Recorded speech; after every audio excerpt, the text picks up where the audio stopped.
วันนี้นำท่านสาธุชนมาชมบรรยากาศอันสงบร่มรื่นบริเวณลานเจดีย์ของวัดอุโมงค์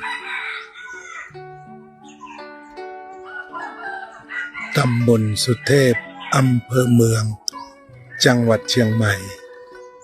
เป็นสถานที่ท่องเที่ยวของชาวต่างชาติ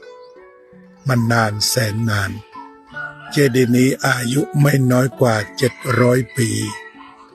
สร้างพร้อมกับอุโมงค์ในสมัยพระเจ้ากือนามหาราช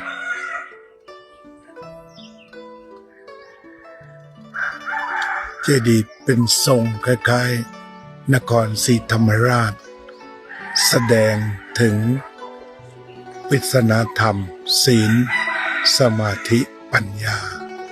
เป็นขั้นๆขึ้นไป